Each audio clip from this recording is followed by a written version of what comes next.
Hello everybody and welcome to my YouTube channel for another review. Being a fan of Scooby-Doo since I was very young, this new entry into the Scooby-Doo franchise looked as if it would be an interesting film. With a new impressive looking animation style and an all-star cast, this film kept getting delayed because of the coronavirus, but now that it's released on digital, this is Kier's Reviews and this is my review of Scoob.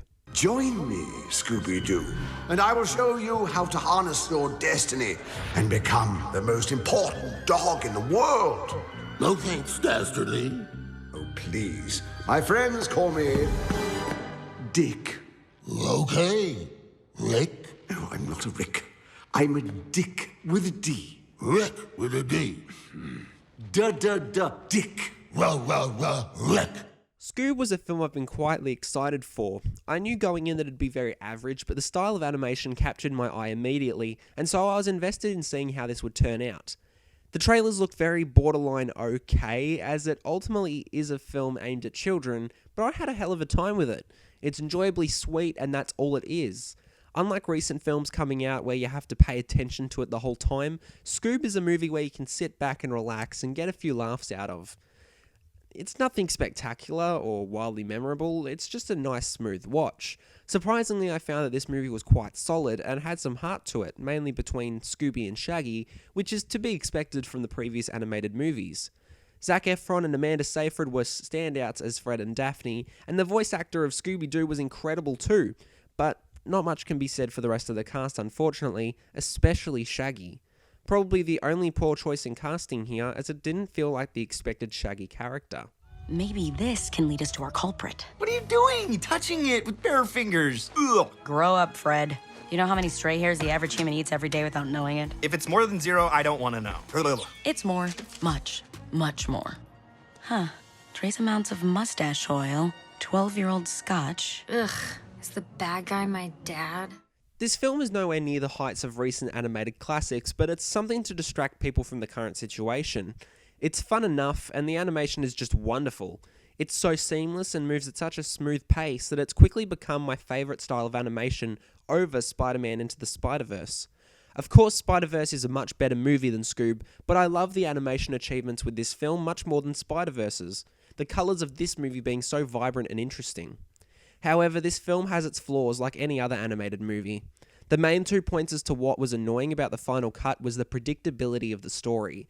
Most of Mystery Inc.'s mysteries have resulted in a predictable villain reveal, but it felt like the villain was just that, a villain. No mystery to him, but it's bound to be a big disappointment with Scooby-Doo fans, but Dick Dastardly, yes I make fun of his name, don't worry, proves to be quite a comedic villain, but nonetheless, it's still so much fun in the end, even with the predictability. One is the loneliest number. Lonely. I'm Mr. Lonely. Hello, Myra Glass. Welcome to another episode of my new podcast. Friends, who needs them? You do. The only inexcusable factor that I didn't like about this movie was how weak the script was after the first half. The typical kids film holds an average script, but Scoob wasn't like that. While there's technical achievements with its animation, the script is where the movie suffers. The chemistry between Shaggy and Scooby were incredible, and those were the high points of the script from scene 1, but once the characters grew up, it felt below average with dialogue and story developments from there on.